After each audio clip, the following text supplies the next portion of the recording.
Hello everyone, কেমন আছেন সবাই? আশা করি ভালো আছেন। সো এই মুহূর্তে আমার এখানে আছে টেম্পারেচার -23। হালকা স্নো হচ্ছে। বেশিক্ষণ আসলে দাঁড়িয়ে থাকতে পারবো না, আমি বাসের জন্য ওয়েট করতেছি, আমার কাজ শেষ। সো বাসের এখান থেকেই আমরা বাসে উঠি নর্মালি। এনিওয়েজ, আমি যে বিষয়টা নিয়ে কথা বলতে যাচ্ছি হচ্ছে, আপনারা জানেন অলরেডি, আমি লাস্ট ভিডিওতে শেয়ার করেছি যে লো ওয়েজেস এলএমআইটা টোটালি স্টপ হয়ে গেছে।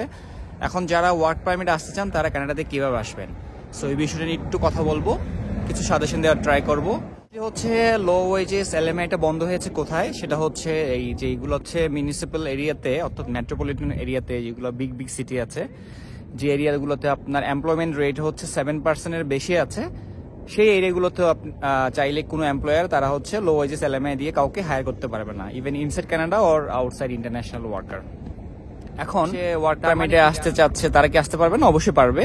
তবে আপনারা যখন জবের জন্য অ্যাপ্লিকেশন করবেন, দেখবেন হচ্ছে রুরাল এরিয়াগুলোতে, অর্থাৎ মেট্রোপলিটন এরিয়াগুলো যেগুলো আছে সেগুলো বাদ দিয়ে, ফর এক্সাম্পল ব্রিটিশ কলম্বিয়া, তারপর হচ্ছে আপনার ক্যালগেরি, টরন্টো, বড় বড় যে সিটিগুলো আছে, হ্যাঁ, এই সিটিগুলো হচ্ছে আপনি বাদ দিয়ে চেষ্টা করবেন হচ্ছে রুরাল এরিয়াতে।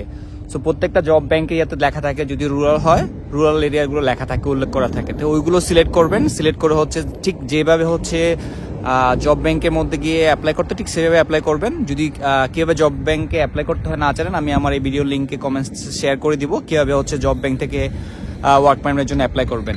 সো মাথায় রাখবেন একটা জিনিস, আপনি ওয়ার্ক পারমিটে যদি আসতে চান, অবশ্যই আপনার আইএলসটা লাগবে ম্যান্ডেটরি।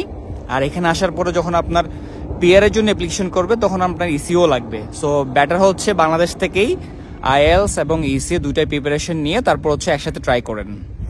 আদারওয়াইজ হচ্ছে আপনার এখানে এসে যদি আপনার ইসিএ করতে যান, তাহলে আবার ন্যাশনাল ইউনিভার্সিটি কিংবা ঢাকা ইউনিভার্সিটি আপনাকে যেতে হবে, কাউকে পাঠানো, তো অনেক ঝামেলা আছে। সো বেটার হচ্ছে আপনি সবকিছু ডকুমেন্ট এই কানাডা থেকে আসার আগে বাংলাদেশ থেকে রেডি করে আসবেন।